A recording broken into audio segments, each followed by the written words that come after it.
जय Jagannath friends welcome to study 24 Odisha देखो friends Odia व्याकरण क्लास गोटे नहीं आसी जोटा कि आपको एग्जाम पे बहुत हेल्पफुल रहिबो बहुत इंपोर्टेंट क्वेश्चन डिस्कशन करा हबो गोटे सीरीज रहिबो दुई तीनटा क्लास रो जोटा कि आपनकर कारक विभक्ति हो किंबा आपनकर विशेष विशेषण ए सब ऊपर कि जेति सब प्रीवियस ईयर क्वेश्चन रहिছে সেই सब को रिलेटेड आपनकर डिस्कशन करा हबो वर्तमान आपनकर कालीठो एडमिट कार्ड अपलोड करा हैछि आपन जाय कि विजिट करी देख नियंतु डिस्ट्रिक्ट एलोकेशन करा हैछि प्राय तो निज निज डिस्ट्रिक्ट रे समस्त आसथिबो बोली आशा तो चलो डिस्कसन करबा आज class let's begin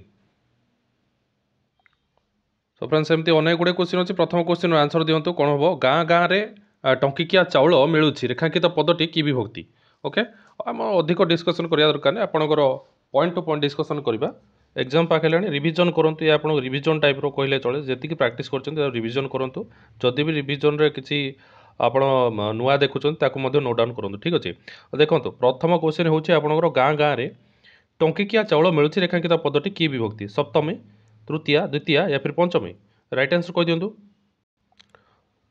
so friends आप जानिथिबे जे जोठी आपणकर रे लागिला बा गोटे आपणकर स्थान को बुझेला ये आपणकर अधिकरण स्थानाधिकरण एटा स्थानाधिकरण रे आपणकर कोन लागिबो ना सप्तमी विभक्ति लागिबो स्थानाधिकरण ताको कहबा स्थानाधिकरण आपणकर सप्तमी विभक्ति ओके जोटे रे लागिला आपण देखिबे गाँ गाँ रे किंतु से जगहटा गोटे स्थान होइतिबार अछि स्थानाधिकरण सेमते गोटे काळ होइतिले मध्ये आपण ताको सप्तमी विभक्ति करथांदे स्थानाधिकरण आ गोटे अछि आपणकर कालाधिकरण कालाधिकरण जदि समय मेंशन थिबो कोनोसी समय ओके जेमते कि 4टा रे 5टा रे ओके एगुडा सब समय को बुझिला समय थिले आपणकर से भी कालाधिकरण हबो बा आपणकर सप्तमी विभक्ति एवं स्थान थिले मध्ये आपणकर स्थानाधिकरण हबो जोटा कि आपणकर सप्तमी विभक्ति ठीक अछि चलो देखिबा नेक्स्ट क्वेश्चन क्वेश्चन नंबर 2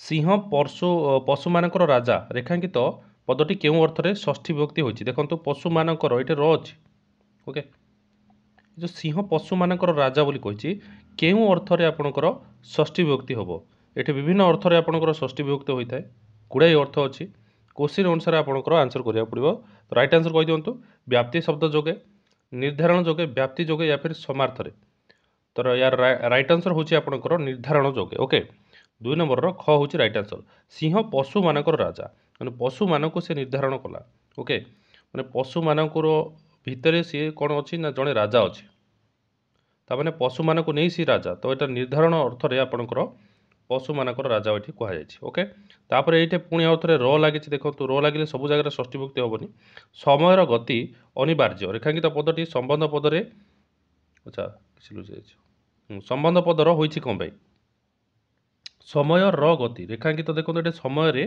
आपंकर र लगी गति अनिवार्य रेखांकित पदटी संबंध पदरे होइछि कहीं अधिकरण संबंध जोगे सहित संबंध जोगे कर्ता संबंध जोगे या फिर सर्वनाम संबंध जोगे किसी भी पचारि पारे हार्ड क्वेश्चन पचारि पारे माने इजी क्वेश्चन मध्य पचारि पारे आपण जेतिक आप हार्डर प्रिपरेशन करेंगे सेतिक आपनकर इजी रहिबो देखंतु राइट आंसर कहि दियंतु राइट आंसर कोन हेजिबो एटा कर्ता संबंध जोगे कहीं ना देखंतु एठी संबंध तो ऑलरेडी कहि देछि क्वेश्चन रे हेले प्रथमे जो वाक्यटा आप जो शब्दटा रहा ताको ही आमर कर्ता बोली कहबा तो ये कर्ता कर्तार संबंध पदरे आपणकर होइछि बोली आमे बुझिपार बुझिपारछ ना नहीं कर्ता संबंध जोगे नेक्स्ट क्वेश्चन क्वेश्चन नंबर 4 आम गाँव में रमा बोली झीटी अच्छी रेखांकित पदटी प्रथमा विभक्ति एकमा प्रथम विभक्ति हेबार कारण कौन ओके रमा रमा देखो रमा प्रथम विभक्ति हेबार कारण कौन आम कारणटा जानी रखा जो तुम देखा ताले देखंतु ये जो बोली अच्छी बोली ओके बोली हूँ गोटे अव्यय बोली हूँ गोटे अव्यय ओके अव्यय जोगे आपणकर कौन हो पार ना यहाँ प्रथम विभक्ति हो पार आम गाँव में रमा बोली गोटे झीटे अच्छी तो बोली लगिले आप बोली को अव्यय बोली कहींपारे ओके तो अव्यय जोगे आपणकर देखो कौ ऑप्शन अच्छी ऑप्शन नंबर ग तो राइट आंसर ओके बोली अव्यय जोगे आपणकर प्रथम विभक्ति हम नेक्स्ट क्वेश्चन क्वेश्चन नंबर 5 शिक्षक छात्र को प्रश्न पचारे यही वाक्य मुख्य कर्मटी किए शिक्षक छात्र को प्रश्न पचारे वाक्य मुख्य कर्मटी किए छात्र को प्रश्न शिक्षक या फिर पचारे ओके दुईटा कर्म आपण कथा होची मुख्य कर्म आ गोटे गण कर्म आम जदि क्वेश्चन टाक भलसे देखा देखिकी जापर देखो सेंटेंसटा भल भाव पढ़ु शिक्षक छात्र को प्रश्न पचारे ये छात्र जड़े गोटे माने कर्म हो आ प्रश्न होची गोटे कर्म। देखिबा ताले मुख्य कर्म माने जहाँ पचारे सेटा होची मुख्य कर्म। कौन पचारे ना प्रश्न। जदि क्वेश्चन कले हमर कौन आसुची ताले ताको कहबा हमर मुख्य कर्म। आ जदि काहाकू काहाकू जदि आसुची सी हे जो आपनकर गौण कर्म। तो दुईटा जाक जानि रखंतु गौण कर्म और मुख्य कर्म। कर्म कर्ता ए सब आपनकर पार्ट्स ऑफ स्पीच रे आपनकर जाए पार्ट्स ऑफ स्पीच इंग्लिश रे पार्ट्स ऑफ स्पीच तो ही कहबा ना। ओके तो ये आपनकर वाक्य विचार रो एटा आछि क्वेश्चन टा। ओके जोटा कहबा आपन वाक्य विचार आपनकर गुडाई क्वेश्चन आसीबो। देखिबे आपनकर लाइव स्टॉक इंस्पेक्टर रे बहुत गुडाई क्वेश्चन आसीबो वाक्य विचार जेहेतु एटा आपनकर कंप्यूटर सीबीटी बेस्ड टेस्ट होची। सीबीटी बेस्ड टेस्ट है आप निहाती भाव में मल्टीपुल शिफ्ट मल्टीपुल शिफ्ट रहा आप भावतुनि जे सब शिफ्ट रे इजी क्वेश्चन पचार से बुले बांके कर विभिन्न प्रकार क्वेश्चन पचार कारण ताको गोटे क्वेश्चन पचार ना सीठे जितेटा शिफ्ट हम दिन को जब 2-3टा शिफ्ट है शिफ्ट वाइज से केते भेरिएसन आसो क्वेश्चन आप देखते से सब क्षेत्र में आपको क्वेश्चन देखा पड़ो। यहाँ आपंकर बहुत इंपोर्टाट क्वेश्चन जोटा कि आप मुख्य कर्म रिलेटेड रही सेमती गौण कर्म पचारे आपंकर जानवे जे क्या प्रश्न करेंगे देखो छात्र को माने क्या मैंने जानीदेवे से सांगे सांगे गौण कर्म आ कौन बोले प्रश्न तो प्रश्न को लेकिन आपंकर ये हो मुख्य कर्म। ठीक अच्छे नेक्स्ट क्वेश्चन देखिए क्वेश्चन नंबर 6 जजमान पुरोहित द्वारा यज्ञ कराइले रेखांकित पदटी की कर्ता। ओके रेखांकित पदटी क्यों कर्ता आम कहवा जजमान पुरोहित द्वारा यज्ञ कराइले प्रयोज्यकर्ता प्रयोजककर्ता साधारणकर्ता या फिर प्रकृतकर्ता। क्वेश्चन नंबर 6 हाँ आम कहीपर 6 नंबर यस प्रयोजककर्ता। देखु आपणकर गुड़ाए कर्ता अच्छी प्रयोज्यकर्ता अच्छी प्रयोजककर्ता अच्छी देखा साधारणकर्ता अच्छी। अच्छा जदि प्रयोजककर्ता कहीं कहवा देखा देखो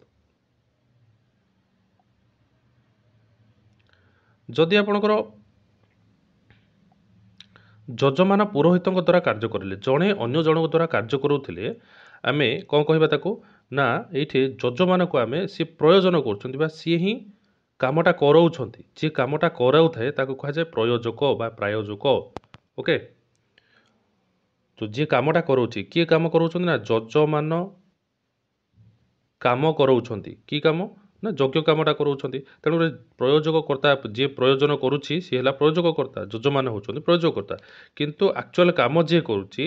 ओके एक्चुअल काम जी करुछि कि पुरोहित यज्ञ कार्यटा करुछंती तेणु करी ताकू कहबा प्रयोज्यकर्ता। ओके जे कार्यटा एक्चुअली करुछि से प्रयोज्य जे कराउछि से प्रयोजक बुझिपाले।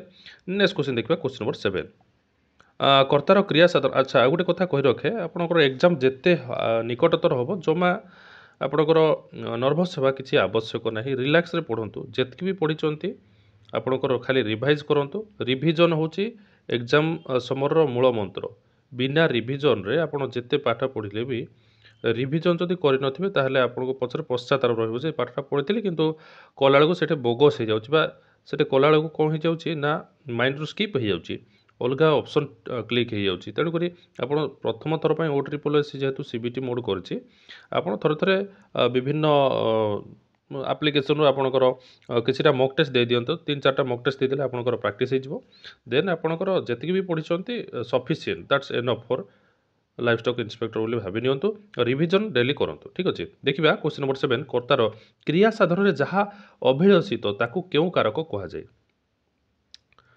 माने क्रिया साधन पर जी सहायक कर्ता कारक कहवा कर्म कारक या फिर करण या फिर उपादान कारक कौन हो राइट आंसर। तो ये कारक विभक्तर टिकिनिखि A to Z question friends आपको जमार स्किप करेंगे 50टा क्वेश्चन रही बहुत इंपोर्टाट क्वेश्चनटा कारण कर्म कारक हो राइट आंसर। अच्छा कर्तार क्रिया साधन रे कर्ता मु स्कूल को जाउची एटे मु हेली कर्ता मु ही जाउची कर्ता क्रिया साधन रे जी अभिलषित क्रिया साधन रे जी अभिलषित माने क्रिया माने मु जो कामटा करुच्ची कौटी जाऊँगी मु ना स्कूल को जाऊँगी ए स्कूल को हो आपणकर कर्म माने ये आपणकर क्रिया साधन रे अभिलषित माने या अभिलाषा रखिकी मु कामटा करुच्ची मु जीवा कामटा कौटि करुच्ची ना स्कूल रे पहुँचापी तेणु स्कूल होगा आपणकर कर्म आउ हो ये कर्म कारक क्रिया साधन जी अभिलषित कह कर्म कारक बुझिपारे।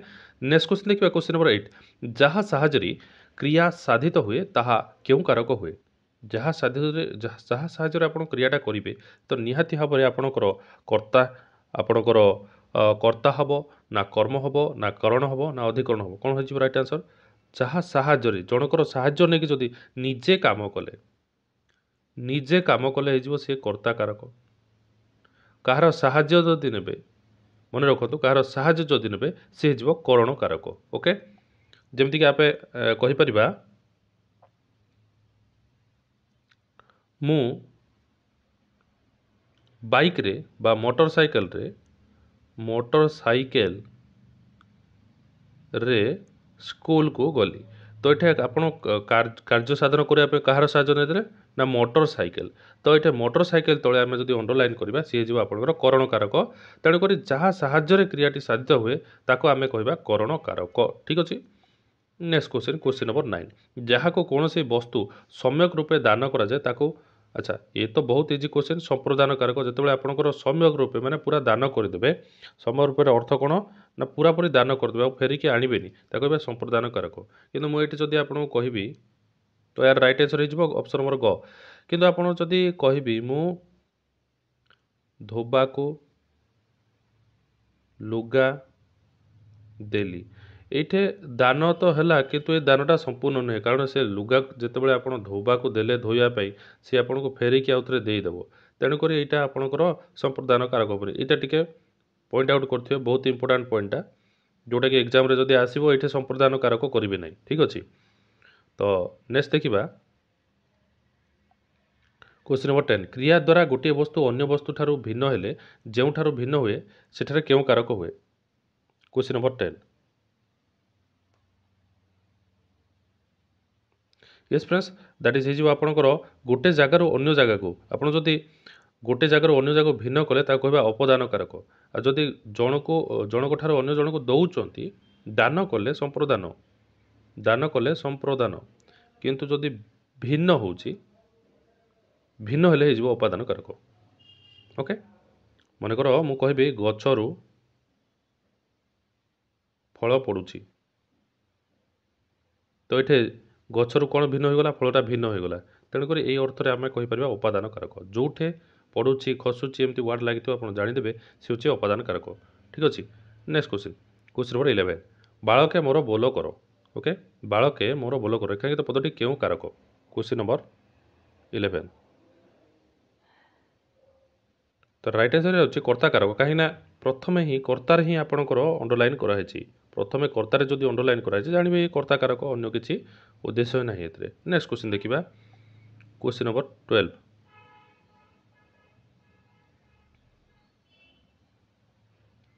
सो फ्रेंड्स गोटे हम्बल रिक्वेस्ट कि आपड़ जदि कंटेंट भल लगुच ताहले आमर चैनल को सब्सक्राइब कर दिंतु आम चैनल नेम हूँ Study24 ओडिशा और जदि आपंकर पीडीएफ दरकार हो टेलीग्राम रे भी जॉइन कर दिंतु सेम नेम ही रहिबो आपणकर ओके ना आप सर्च करेंगे tel.me Study24 ओडिशा सर्च करेंगे आप चैनल टी पाइबे आपंकर से पीडीएफ फ्री रे प्रोवाइड कराऊँ ठीक अच्छे। जदि किसी पीडीएफ पाइबार किसी असुविधा अच्छे ताहले कमेंट बॉक्स में टाइप करके लिखे ये सब पीडीएफ मु प्रोवाइड करदेवी आम टेलीग्राम ग्रुप रे जी सब मेंबर अच्छा समस्ते पाइबे आप जदि जॉइन करा चाहते ताहले Study24 ओडिशा सर्च करके से आप जॉइन हो पारे ठीक अच्छे। नेक्स्ट देखो क्वेश्चन नंबर 12 क्षीर छेना हुए रेखांकित पदटी की कारक आप जो क्षीर छेना करेंगे तो क्षीरटी जो रू देती आपणकर क्षीर छेना हुए एवं आपको कहला तो बार राइट आंसर कह दिंतु सबु प्रथम जदि अंडरलाइन कराई आप भावेनि सी कर्ता कारक मुझे आपको कही रू जो लगे ओके रू माने गोटे जगार अन्य जगह भिन्न होची एवं ही कहला भिन्न हेले आप जानीपारे सी जो उपादान कारक ऑप्शन नंबर ख इज द राइट आंसर। आप खाली जदि कही था क्षीर चीनी क्षीर छेना तैयारी रे साहाय्य कराए छेना तैयारी रे सहायक हुए ताहले ये आपणकर कौन सी रू वार्ड लगे ना तो ये क्षीरटा को आपंकर कर्ता कारक कही था किंतु ये जेहेतु रू लगी जाइए आप कहीपर उपादान कारक is the right answer. Next question number 13 अच्छा प्रेमानंद ଆଚ୍ଛା ପ୍ରେମାନନ୍ଦ ବାବୁ ଇଂରାଜୀରେ ବିଶାରଦ, ଏଇଟା ପ୍ରେମାନନ୍ଦ ବାବୁ ହେଇଯାଇଛି, ପ୍ରେମାନନ୍ଦ ବାବୁ ଏଇଟା ଓକେ। ପ୍ରେମାନନ୍ଦ ବାବୁ ଇଂରାଜୀରେ ବିଶାରଦ, କେଉଁଥିରେ ବିଶାରଦ ଏଇଠି ଦେଖନ୍ତୁ ରେ ଲାଗିଛି। ତ ରେଖାଙ୍କିତ ପଦଟି କେଉଁ କାରକ, ଉପାଦାନ, କର୍ମ, ସମ୍ପ୍ରଦାନ, ଏପରି ଅଧିକରଣ। Question number 13। ତ 13ର ଆମେ ଯଦି ସଠିକ୍ ଆନ୍ସର୍ ଦେଇପାରିବା, ଏଇଟା ଗୋଟେ ପର୍ଟିକୁଲାର ସବଜେକ୍ଟରେ ଆପଣ କହିଥିଲି ରେ ସ୍ଥାନାଧିକରଣ କାଳାଧିକରଣ ଦୁଇଟା କହିଥିଲି, ଇଏ ବି ଗୋଟେ ପ୍ରକାର ସ୍ଥାନ ବା ଗୋଟେ ପ୍ରକାର ର୍ୟାଙ୍କ, ଆମେ ର୍ୟାଙ୍କିଂ କହିପାରିବା। କିଛି ଗୋଟେ ସ୍ଥାନ ଅଧିକାର କରିଛନ୍ତି ନା, ବିଶାରଦ ହେଇଛନ୍ତି ମାନେ କୌଣସି କ୍ଷେତ୍ରରେ ସେ ଗୋଟେ ସ୍ଥାନ ଅଧିକାର କରିଛନ୍ତି। କେଉଁ କ୍ଷେତ୍ରରେ? ଇଂରାଜୀ କ୍ଷେତ୍ରରେ। ତେଣୁକରି ଏଇଟା ସ୍ଥାନାଧିକରଣ ଅନୁସାରେ ଅଧିକାରଣ କାରକ ହେଇଯିବ right answer. Okay, next question ଦେଖିବା। ତ ଆପଣ ଦେଖିଲେ ଜାଣିଦେବେ ଯେ ଯେଉଁଠି ରେ ଲାଗିଛି ସେଇଟା ଆପଣଙ୍କର ଟିକେ ଦେଖିବେ ସେ ସ୍ଥାନ ନା କାଳ। ଯଦି ସ୍ଥାନ କାଳ ହେଇଛି ତାହେଲେ ନିହାତି ଭାବରେ ସେଇଠି ଅଧିକରଣ କାରକ ହିଁ ହେବ। ଓକେ, ନେକ୍ସଟ କ୍ୱେଶ୍ଚିନ୍ ଦେଖିବା। Question number 14। କାରକର ଚିହ୍ନକୁ କ'ଣ କୁହନ୍ତି? ବିଭକ୍ତି କହିବା, ଅବ୍ୟକ୍ତି କହିବା, ୟା ଫିର କେଉଁଟି ନୁହେଁ, ୟା ଫିର କାରକ। କ୍ୱେଶ୍ଚିନ୍ ନମ୍ବର 14 ରାଇଟ୍ ଆନ୍ସର୍ ହେଇଯାଉଛି ଆପଣଙ୍କର କାରକର ଚିହ୍ନ ଗୁଡ଼ାକ ଆପଣଙ୍କର ବିଭକ୍ତି କହିବେ। କେଉଁ ଚିହ୍ନ? ଯେମିତି ଆପଣଙ୍କର ମୁଁ ପୂର୍ବ କ୍ୱେଶ୍ଚିନ୍ରେ କହିଥିଲି, ଯେଠି ଦେଖନ୍ତୁ ଏଇଠି ଇଂରାଜୀରେ ରେ ଲାଗିଛି, ଏଇ ରେଟା ହେଉଛି ଗୋଟେ ପ୍ରକାର ଚିହ୍ନ। ସେମିତି ଏଇଠି ରୁ ଲାଗିଛି, ଏ ରୁଟା ହେଉଛି ଗୋଟେ ବିଭକ୍ତି। ଏସବୁ ବିଭକ୍ତି। ଓକେ, ଏସବୁ କ'ଣ କହିବା? ବିଭକ୍ତି ବୋଲି କହିବା। ଠିକ୍ ଅଛି, ନେକ୍ସଟ କ୍ୱେଶ୍ଚିନ୍ ଦେଖିବା। Question number 15। ବିଭକ୍ତିର ସଂଖ୍ୟା କେତୋଟି? କେତେ ପ୍ରକାର ବିଭକ୍ତି ଅଛି ଆମେ କହିପାରିବା? ୟେସ୍, 7ଟି ବିଭକ୍ତି ଅଛି। ଓକେ, ପ୍ରଥମା ଦ୍ୱିତୀୟା କରିକି ପ୍ରଥମାରୁ ଆରମ୍ଭ କରିକି ସପ୍ତମୀ ପର୍ଯ୍ୟନ୍ତ 7ଟି ବିଭକ୍ତି ଆପଣଙ୍କର ରହିଛି ଓଡ଼ିଆ ବ୍ୟାକରଣରେ। ନେକ୍ସଟ କ୍ୱେଶ୍ଚିନ୍ ଦେଖିବା। Question number 16। କେଉଁ ବିଭକ୍ତି କାରକ ଶୂନ୍ୟ?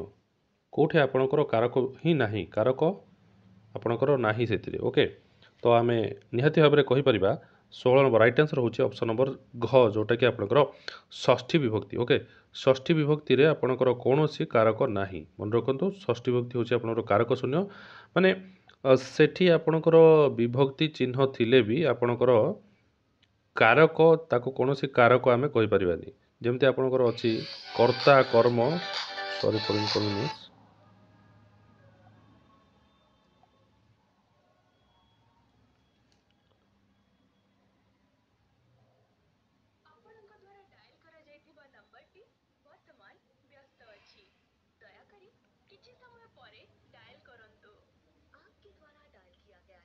ହଁ ଠିକ୍ ଅଛି, ଛୋଟିଆ କଲ୍ଟା ଥିଲା। ଦେଖନ୍ତୁ ନେକ୍ସଟ କେଉଁ ବିଭକ୍ତି କାରକ ଶୂନ୍ୟ? ବର୍ତ୍ତମାନ କହିଥିଲା ଆପଣଙ୍କର ଷଷ୍ଠୀ ବିଭକ୍ତି ହେଉଛି କାରକ ଶୂନ୍ୟ, ଏଇଠି କାରକ ନାହିଁ। ମାନେ ଆମେ କହିପାରିବା ପ୍ରଥମା ବିଭକ୍ତି, ଓକେ, ପ୍ରଥମା ବିଭକ୍ତି କର୍ତ୍ତା କାରକ, ଦ୍ୱିତୀୟ ବିଭକ୍ତି କର୍ମ କାରକ, ତୃତୀୟ ବିଭକ୍ତି କରଣ କାରକ, ତୃତୀୟ ହେଉଛି ଆପଣଙ୍କର କରଣ କାରକ, ପ୍ରଥମା ଦ୍ୱିତୀୟ ତୃତୀୟ ଗଲା, ଚତୁର୍ଥୀ ବିଭକ୍ତି ସମ୍ପ୍ରଦାନ, ପଞ୍ଚମ ବିଭକ୍ତି ଅପାଦାନ କାରକ, ଷଷ୍ଠୀ ବିଭକ୍ତିରେ ଆପଣଙ୍କର କୌଣସି କାରକ ନାହିଁ। ଏଇ ଯେଉଁ ଷଷ୍ଠୀ ଯେଉଁ ଲେଖା ହେଲା ଏଇଠି କାରକ ନାହିଁ, ଏଇଠି ଷଷ୍ଠୀ ବିଭକ୍ତି ନାହିଁ। ସପ୍ତମ ବିଭକ୍ତି ହେଉଛି ଆପଣଙ୍କର ଅଧିକରଣ କାରକ। ଓକେ, ଷଷ୍ଠୀ ବିଭକ୍ତି ହେଉଛି ଆପଣଙ୍କର ଅଧିକରଣ କାରକ। ତ ଏତିକି ହେଉଛି ଆପଣଙ୍କର କାରକ ବିଭକ୍ତିର କନସେପ୍ଟ। ନେକ୍ସଟ ଦେଖିବା ବିଭକ୍ତି ଚିହ୍ନ ଦେଖିକି କେମିତି ଚିହ୍ନିବା। Question number 17। ୟେସ୍, ତାଙ୍କ ସହିତ ମୋର ବିରୋଧ ନାହିଁ ରେଖାଙ୍କିତ ପଦଟି କେଉଁ ବିଭକ୍ତି? ଆମେ ଯଦି ଦେଖିବା ତାଙ୍କ ସହିତ ମୋର ବିରୋଧ ନାହିଁ, ଯେଉଁଠି ଯେଉଁ ତାଙ୍କ ଯେଉଁ ଲେଖା ହେଇଛି ଏଇଠି ତାଙ୍କଟା କେଉଁ ବିଭକ୍ତି ହେବ ଆପଣଙ୍କର କହି ରଖନ୍ତୁ, କେଉଁ ବିଭକ୍ତି ହେବ? ଆଉ ଯଦି ହେବ, ଯଦି ଷଷ୍ଠୀ ବିଭକ୍ତି ହେବ ତ କିଛି କାରକ ହେବନି। ଯଦି ଷଷ୍ଠୀ ଛଡ଼ା ଅନ୍ୟ କିଛି ହେଲା ତାହେଲେ କେଉଁ କାରକ ହେବ ଆପଣ କମେଣ୍ଟ ବକ୍ସରେ ଟାଇପ୍ କରିକି ଲେଖିପାରିବେ। Okay, question number 17। 17 right answer ହେଉଛି ଫ୍ରେଣ୍ଡସ୍ ୟେସ୍, ଷଷ୍ଠୀ ବିଭକ୍ତି। ତାମାନେ ଇଏ କାରକ ଶୂନ୍ୟ। ତାଙ୍କର, ଓକେ, ତାଙ୍କ ଅର୍ଥ ଯାହା, ତାଙ୍କର ଅର୍ଥ ତାହା। ର ଲାଗିଲା ମାନେ ଆପଣଙ୍କର ଷଷ୍ଠୀ ବିଭକ୍ତିକୁ ଟିକେ ଡାଉଟ୍ କରିକି ଆପଣ ଦେଖିବେ, ତାଙ୍କର, ମୋର, ଏମିତି ସବୁ ଏଇଟା ଆପଣଙ୍କର ପୋଜେସନ୍କୁ ବା କିଛି ଅଧିକାର କରିବାକୁ ବୁଝିବ। ଆପଣଙ୍କର କିଛି ଅଧିକାର ଥିବ ତା ଉପରେ ବୁଝିବ। ତାଙ୍କର ସହିତ ମୋର ବିରୋଧ ନାହିଁ। ତାଙ୍କର ଦୁଇଟି କ'ଣ ପୁଅ ଅଛନ୍ତି, ତାଙ୍କର ଦୁଇଟି ବଙ୍ଗଳା ଅଛି। ଏମିତି ର ଲାଗିଲା ମାନେ ଆପଣ ଜାଣିବେ ଷଷ୍ଠୀ ବିଭକ୍ତି ହେବ। Okay, next question. ଏଠି କିନ୍ତୁ ର ଦେଇନାହିଁ, ର ଉହ୍ୟ ହୋଇକି ଅଛି। ଆପଣ ନିଜେ ସେନ୍ସରୁ ଜାଣିପାରିବାକୁ ପଡ଼ିବ। ଓକେ, ଷଷ୍ଠୀ ବିଭକ୍ତି is the right answer. Next question. ଗାଡ଼ିଟି ଧୀରେ ଚାଲିଛି ରେଖାଙ୍କିତ ପଦଟି କେଉଁ ବିଭକ୍ତି? ଗାଡ଼ି ଯେତେବେଳେ ଧୀରେ ଚାଲୁଛି ସେ ଆପଣଙ୍କର ଧୀରେ, ଓକେ, ଏଇଠି ଆପଣଙ୍କର ଧୀରେ ତାର ଗୋଟେ ଅବସ୍ଥାକୁ ସୂଚେଇଲା। ତ ଏଠି ଆପଣଙ୍କର କହି ରଖନ୍ତୁ କେଉଁ ବିଭକ୍ତି ହେବ। ଓକେ, ଗାଡ଼ିଟି କେଉଁ ଭଳି ଚାଲିଛି ମାନେ ଆପଣଙ୍କର ଯଦି କୌଣସି କ୍ରିୟା ବିଶେଷଣ ଲାଗିଛି କ୍ରିୟା ବିଶେଷଣ ଆମେ କହିପାରିବା ଗୋଟେ କ୍ରିୟା ବିଶେଷଣ ଓକେ ଗାଡ଼ିଟି କିପରି ଚାଲିଛି ନା ଗାଡ଼ିଟି ଧୀରେ ଚାଲିଛି ଚାଲିବାକୁ ବିଶେଷିତ କଲା କ୍ରିୟା ବିଶେଷଣ ଏମିତି କ୍ରିୟା ବିଶେଷଣ ଯଦି ଲାଗିଥିବ ଆପଣ ଜାଣିବେ ଇଏ ହେଉଛି ଆପଣଙ୍କର ଗୋଟେ କ୍ରିୟାକୁ ସାଧନ କରିବାରେ ହେଲ୍ପ କଲା ଯେ କାରଣ କ୍ରିୟାକୁ ସାଧନ କରିବା ପାଇଁ ତାର କ୍ରିୟାର ଅବସ୍ଥାକୁ ବୁଝଉଛି ଧୀରେ ମାନେ କମ୍ ବେଗରେ ନହେଲେ ବହୁତ ଏସବୁ ଆପଣଙ୍କର ଗତିର ଆପଣ ବିଶେଷଣ କଲା ତାକୁ ଆମେ କହିପାରିବା ତୃତୀୟ ବିଭକ୍ତି ଯେଉଁଟାକି ଆପଣ କହିବା କରଣ କାରକ ଓକେ କ'ଣ କହିପାରିବା ଆମେ କରଣ କାରକ ଓକେ କ୍ରିୟା ସାଧନରେ ଇଏ ସାହାଯ୍ୟ କରୁଛି ହେଉଛି ଆପଣଙ୍କର କରଣ କାରକ ସେମିତି ଆସ ବନ୍ଧୁ ଯିବା ଏବେ ଅରଣ୍ୟକୁ ଫେରି କ୍ୱେଶ୍ଚିନ୍ ନମ୍ବର 19 ଆସ ବନ୍ଧୁ ଯିବା ଏବେ ଅରଣ୍ୟକୁ ଫେରି ରେଖାଙ୍କିତ ପଦଟି କି ବିଭକ୍ତି ବନ୍ଧୁ ଏଠି ହେଉଛି ଆପଣଙ୍କର ବନ୍ଧୁ ବନ୍ଧୁଟା ଆପଣଙ୍କର କେଉଁ ବିଭକ୍ତି ହେବ ୟେସ୍ ଫ୍ରେଣ୍ଡସ୍ ବନ୍ଧୁ କୌଣସି ଆପଣଙ୍କର ଏ ଜଣଙ୍କର ନାମକୁ ବୁଝେଇଲା ଆଉ ପ୍ରଥମେ ଏଇଟା ଆପଣଙ୍କର କର୍ତ୍ତା କାରକ ଯିବ ପ୍ରଥମା ବିଭକ୍ତି କର୍ତ୍ତା କାରକକୁ ଯିବ ଓକେ କାରଣ ଏଥିରେ କୌଣସି ପ୍ରକାର ଆପଣଙ୍କର ବିଭକ୍ତି ଚିହ୍ନ ହିଁ ବସି ନାହିଁ ଆସ ବନ୍ଧୁ ଆପଣଙ୍କର ବିଭକ୍ତି ଚିହ୍ନ ସବୁ ଜାଗାରେ ନଥାଏ ମନେ ରଖନ୍ତୁ ପ୍ରଥମା ବିଭକ୍ତି ଦ୍ୱିତୀୟ ବିଭକ୍ତି ମାନେ ସବୁ ଜାଗାରେ ବିଭକ୍ତି ଚିହ୍ନ ଆପଣ ପାଇବେନି ପ୍ରଥମା ବିଭକ୍ତି ଆପଣଙ୍କର କେବଳ ଗୋଟେ ନାମଟେ ଗୋଟେ ରହିବ ମଧୁବାବୁ ଶ୍ୟାମ ବନ୍ଧୁ ସେ ମୁଁ ଏସବୁ ଆପଣଙ୍କର କ'ଣ ଏଥିରେ ଆପଣଙ୍କର ବିଭକ୍ତି ଚିହ୍ନ ନଥାଏ କିନ୍ତୁ ଅନ୍ୟ କେତେଟା ଯେମିତି ଦ୍ୱିତୀୟ ବିଭକ୍ତି ତୃତୀୟ ବିଭକ୍ତି ରହିଲା ଏଥିରେ କିଛି ଆପଣଙ୍କର ବିଭକ୍ତି ଚିହ୍ନ ଦେଖିବାକୁ ପାଇବେ ତ ବନ୍ଧୁ ହେଇଯିବ ଏଠି ଆପଣଙ୍କର ପ୍ରଥମା ବିଭକ୍ତି କୌଣସି ବିଭକ୍ତି ଚିହ୍ନ ନାହିଁ ଏଥିରେ ନେକ୍ସଟ ବାକ୍ୟ ମଧ୍ୟରେ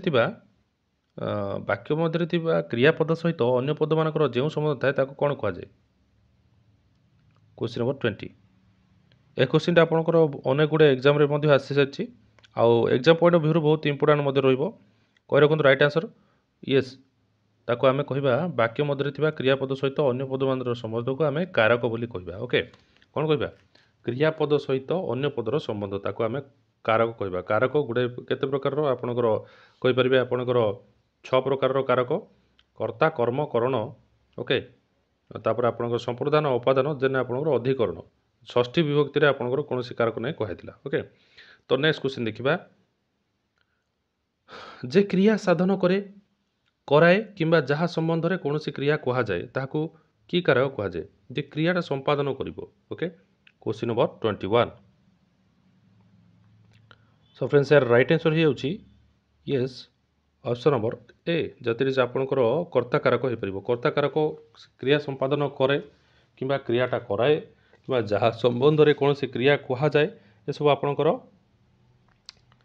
କ୍ରିୟା କର୍ତ୍ତା କାରକ ହେବ ଏବେ ଆପଣଙ୍କୁ ପୂର୍ବ କ୍ୱେଶ୍ଚିନ୍ରେ ଆପଣଙ୍କୁ କହିଥିଲି ଦେଖନ୍ତୁ ଏଇ ନମ୍ବର କ୍ୱେଶ୍ଚିନ୍ଟାରେ ଆସ ବନ୍ଧୁ ଏହା ସମ୍ବନ୍ଧରେ ବନ୍ଧୁଙ୍କ ସମ୍ବନ୍ଧରେ ଯିବା କାମଟା କୁହାଯାଇଥିଲା ତ ଏଇଠି ଆପଣଙ୍କର ବନ୍ଧୁ ହେଇଗଲା ଆପଣଙ୍କର ପ୍ରଥମା ବିଭକ୍ତି ବା କର୍ତ୍ତା କାରକ ପ୍ରଥମା ବିଭକ୍ତି ବା କର୍ତ୍ତା କାରକ ଠିକ୍ ସେଇଭଳି ଆପଣଙ୍କର ଖାଲି ନାଁ ଯଦି ଥିବ ଯେ କ୍ରିୟାଟା ଡାଇରେକ୍ଟ କଲା ମୁଁ ଫୁଟବଲ୍ ଖେଳିଲି ତ ଏଠି ମୁଁ ହେଇଗଲା ଆପଣଙ୍କର ଡାଇରେକ୍ଟ କ୍ରିୟାଟା ସମ୍ପାଦନ କଲା କିମ୍ବା କାହା ଦ୍ୱାରା କରେଇଲା କାହା ସମ୍ବନ୍ଧରେ କୁହାଗଲା ତାହେଲେ ସେସବୁ କର୍ତ୍ତା କାରକ ଆପଣଙ୍କର ହେବ ନେକ୍ସଟ କ୍ୱେଶ୍ଚିନ୍ ଦେଖିବା କ୍ୱେଶ୍ଚିନ୍ ନମ୍ବର 22 କର୍ତ୍ତା କାରକରେ କେଉଁ ବିଭକ୍ତି ହୁଏ ଓକେ ମନେ ରଖନ୍ତୁ କର୍ତ୍ତା କାରକ କେଉଁ ବିଭକ୍ତି ହୁଏ ତ ରାଇଟ୍ ଆନ୍ସର୍ ହେଇଯାଉଛି ଅପସନ୍ ନମ୍ବର ଖ ପ୍ରଥମା ବିଭକ୍ତି ଏବେ ହିଁ ଆପଣଙ୍କୁ କହିଥିଲି କର୍ତ୍ତା କାରକ ହେଉଛି ଆପଣଙ୍କର ପ୍ରଥମା ବିଭକ୍ତି ଠିକ୍ ଅଛି ନେକ୍ସଟ କ୍ୱେଶ୍ଚିନ୍ ନମ୍ବର 23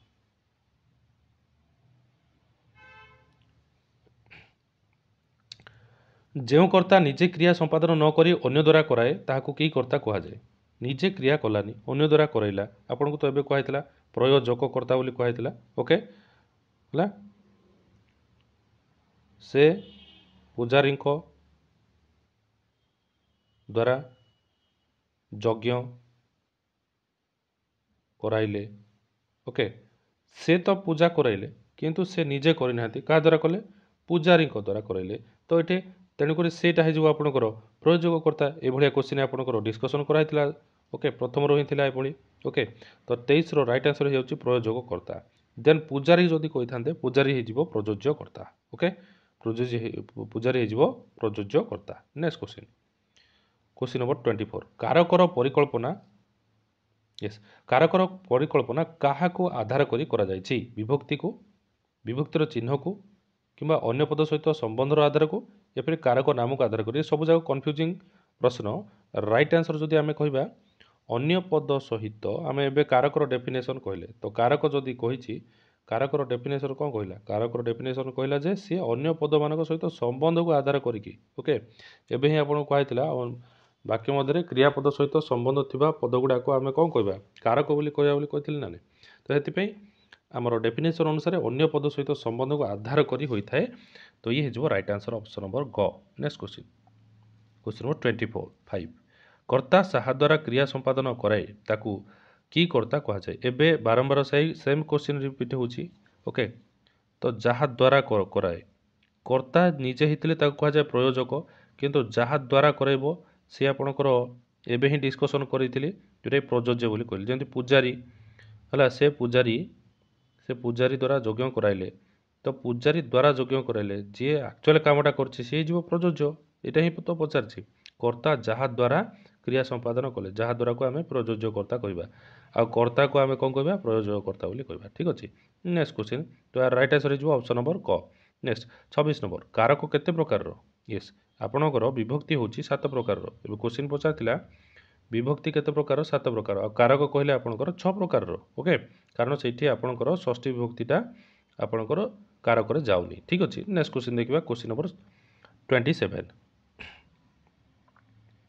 ସାଧାରଣତଃ କ୍ରିୟାପଦ ପୂର୍ବରୁ କିଏ କ'ଣ ଲଗାଇ ପ୍ରଶ୍ନ କଲେ ଉତ୍ତରରେ ଯାହା ଆସେ ତାହା କେଉଁ କାରକ ହୁଏ? ଓକେ, କିଏ କ'ଣ, ଓକେ, କିଏ କ'ଣ ଲଗେଇ ଯଦି ପ୍ରଶ୍ନ ପଚାରିବା, କ'ଣ ଲାଗିଲେ ତ ଆପଣଙ୍କର ନିହାତି ଭାବରେ କର୍ମ କାରକ ହେବ, ଓକେ। ତ 27 ନମ୍ବରର ରାଇଟ୍ ଆନ୍ସର ହେଉଛି, କିନ୍ତୁ ଏଇଠି ଦେଖନ୍ତୁ ଟିକେ କ୍ୱେଶ୍ଚିନ୍ଟା ବୁଲେଇକି ପଚାରୁଛି। ସାଧାରଣତଃ କ୍ରିୟାପଦ ପୂର୍ବରୁ କ୍ରିୟାପଦ ଗୋଟେ ଲାଗିଲା, ଯେମିତିକି ସେ ପାଠ ପଢ଼ିଲା। ଯେଉଁ ମୁଁ ବାକ୍ୟଟା ଲେଖିଲି, ସେ ପାଠ ପଢ଼ିଲା, ତ ପଢ଼ିଲା ପୂର୍ବରୁ ଆପଣଙ୍କର କିଏ କ'ଣ ଲଗାଇ ପ୍ରଶ୍ନ କଲେ ଉତ୍ତରରେ ଯାହା ଆସେ କେଉଁ କାରକ ହୁଏ? କିଏ ଯଦି ଲାଗିଗଲା ଆପଣଙ୍କର, କିଏ ହେଇଗଲେ ଆପଣଙ୍କର ହେଇଯିବ କର୍ତ୍ତା କାରକ, ଆଉ ଯଦି କ'ଣ ଲଗେଇ ପ୍ରଶ୍ନ କଲା ତାହେଲେ ହେଇଯିବ ଆପଣଙ୍କର କର୍ମ କାରକ। ତ ଏଠି ଡବଲ ମିନିଂ ହେଇଯାଇଛି। ଏଇଟା କ'ଣଟାକୁ ଆପଣଙ୍କର କାଟି ଦିଅନ୍ତୁ, କିଏ ଲଗେଇକି ପ୍ରଶ୍ନ କଲେ ଆପଣଙ୍କର ହେଇଯିବ କ number, that is the right answer, କର୍ତ୍ତା କାରକ। ଆଉ ଯଦି ମୁଁ ଯଦି କିଏଟାକୁ କାଟି ଦେଉଛି, ଓକେ, କ'ଣ ଲଗାଇ ପ୍ରଶ୍ନ କଲେ ସେ ହେଇଯିବ ଆପଣଙ୍କର କର୍ମ କାରକ। ଠିକ୍ ଅଛି।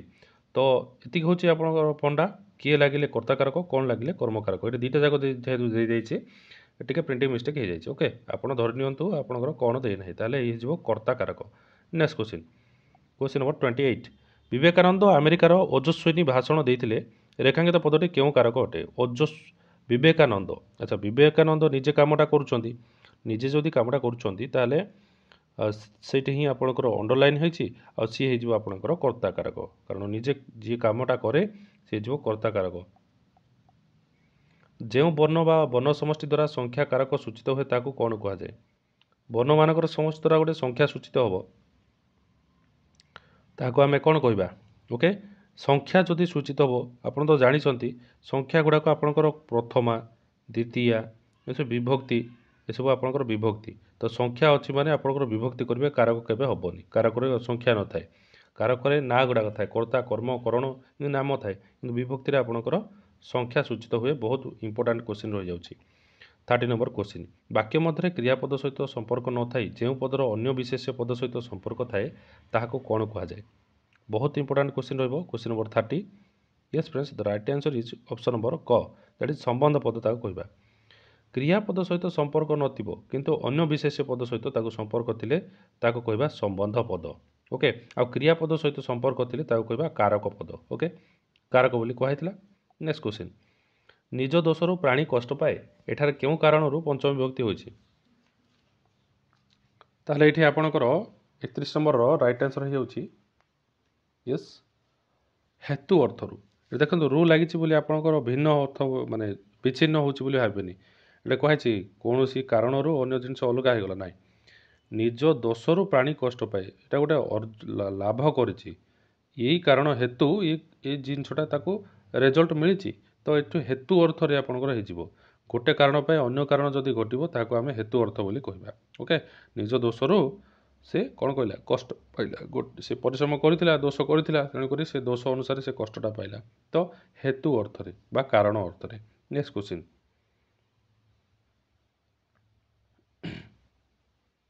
32 निम्नोक्त मध्यरु किए जन्यजनक संबंध पद अटे। ओके पवनपुत्र पुण्य फल फिर जमीर धान या फिर प्रभुंक भृत्य। तो देखो जन्यजनकर अर्थ हूँ ये आपणकर जी जनक माने जी होती आपणकर पिता और जन्य ओके जहाँ जी जन्म होती ओके जन्य जनक किए कौटू जन्म होती जो देखिए आम जमीर धान पुण्यर फल प्रभुंक भृत्य ये तो ये आंकटू जन्म होनी ना ये आंकटू जन्म होनी ना कि आंकटू जन्म पाइला नहीं पवनर पुत्र ये आप जो देखिए 32 नंबर राइट आंसर हो जाऊँगी आपंकर ऑप्शन नंबर क पवनर पुत्र माने पवन ठारू से पुत्र जन्म लाभ कर तेणुक इजिली जना पड़ जाऊँगी जन्यजनक संबंध पद आईटे जदि क्वेश्चन आसला ना फ्रेंड्स आखि मजी करेंगे कारण बहुत इजी रोचे किए काठू जन्म लाभ कर इजिली जाचे पवन पुत्र ओके आउ ये तो से फसल हुए जन्म लाभ करनी फसल हुए बोली कह पुण्यर यहाँ हूँ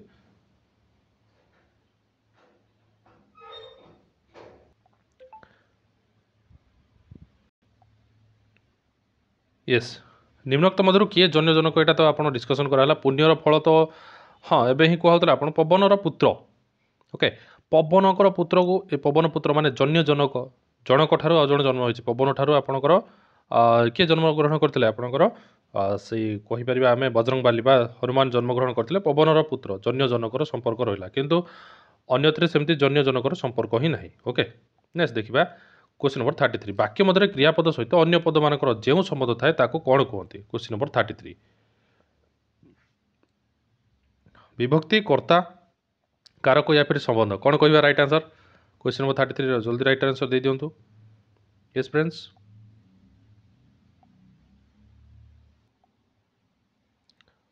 तो क्वेश्चन नंबर 32 तो फ्रेंड्स राइट आंसर हो यस ऑप्शन नंबर क आपणकर कहीपर आपणकर क्वेश्चन नंबर 33 यस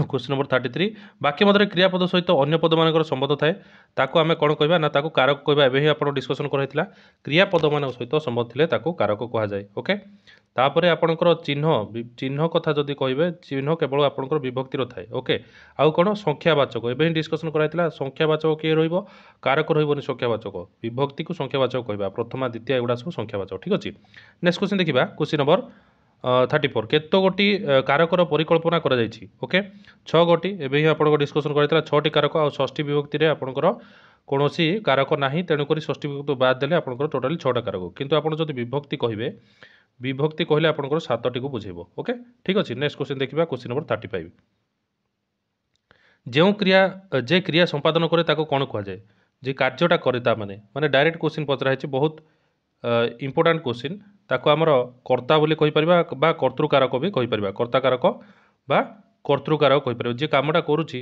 सी ही तो कर्ता okay next question question number 36 जो कर्ती जो कर्ता यहाँ बोधे कर्ती हो जाए निजे क्रिया संपादन न करी अन्य द्वारा कराए ताको आम प्रयोजक बा प्रयोजन कर्ता बोली आम कहि परिबा किंतु आपनकर जो question number 36 yes right answer will B option number ख प्रयोजन कर्ता बा प्रयोजक कर्ता हेले कहि परिबा प्रयोजन बा प्रयोजक कर्ता भी कहि परिबा आउ जे प्रयोजन जहाँ द्वारा प्रयोजन कराऊँच सी हूँ आपंकर प्रयोज्यकर्ता हो तो ये आपंकर जी अन्य द्वारा कार्य संपादन करे ताको आम कहवा प्रयोजक कर्ता नेक्स्ट क्वेश्चन कर्ता जहाँ द्वारा कार्य कराए जहाँ द्वारा कराए से एबे ही डिस्कसन कराइला ताको कहवा प्रयोज्यकर्ता yes next question question number 38 Kapilendra Deva एक विशाल राज्य प्रतिष्ठा करथिले एही वाक्य रे कर्ता पदरी चिन्ह कपिलेन्द्र देव यस कपिलेन्द्र देव ये आपंकर कहीं अंडरलाइन कराई क्वेश्चन टिके अड़ हो गला कारण आप जानी दौरान ओके तो 38 राइट आंसर हो जाए ऑप्शन नंबर ग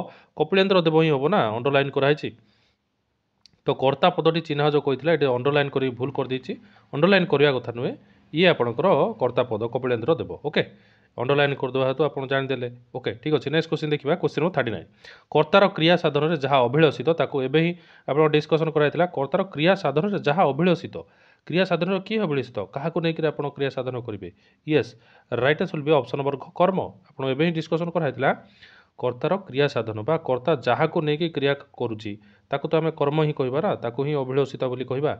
नेक्स्ट क्वेश्चन जहाँ साहाय्य यस जहाँ साहाय्य क्रिया साधित हुए ताकू कौन कह जाए जहाँ साहाय्य आपण कामटा करेंगे। ओके कहार जदि साहाय्य नेबे यस साहाय्य जदि नेबे आपन एबे डिस्कशन कराइतला ताकू करण कारक कहबा यथा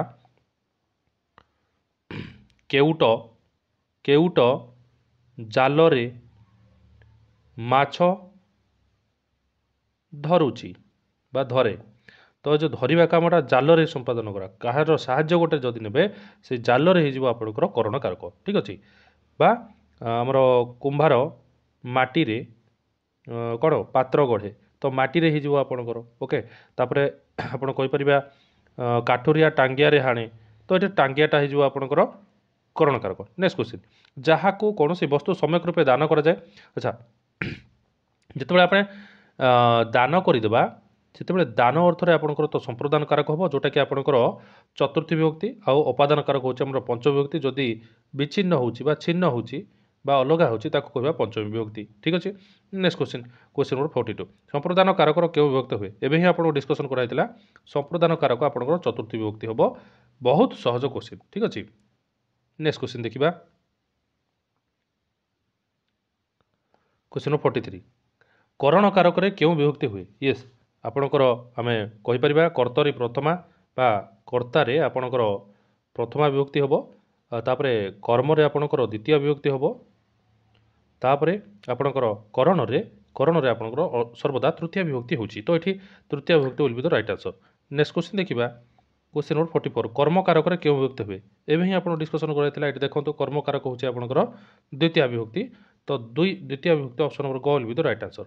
नेक्स्ट क्वेश्चन कर्ता कारक क्यों विभक्ति हुए एवं ही आप डिस्कसन बारंबार से क्वेश्चन रिपीट होची ये प्रथम विभक्ति ही हम ओके। नेक्स्ट पंचम विभक्ति रे क्यों कारक हुए आप निजे कहतु पंचम विभक्ति कौ कारक हम कर्तार आप प्रथम कर्म द्वितीय करण तृतीय चतुर्थ संप्रदान उपादान होची आपणकर पंचमी विभक्ति ऑप्शन नंबर घ will be the right answer. Next question question number 47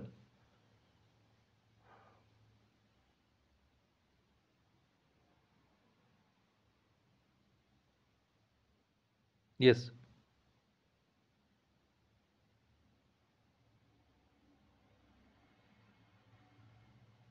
क्रिया द्वारा गोटे वस्तु अन्य वस्तु ठार विच्छिन्न हेले अच्छा विच्छिन्न हेले तो आपंकर अपादान कारक हम एवं ही डिस्कसन कराइला अपादान कारक होची आपंकर पंचम विभक्ति जोटा कि क्वेश्चन नंबर 46 सहित समान।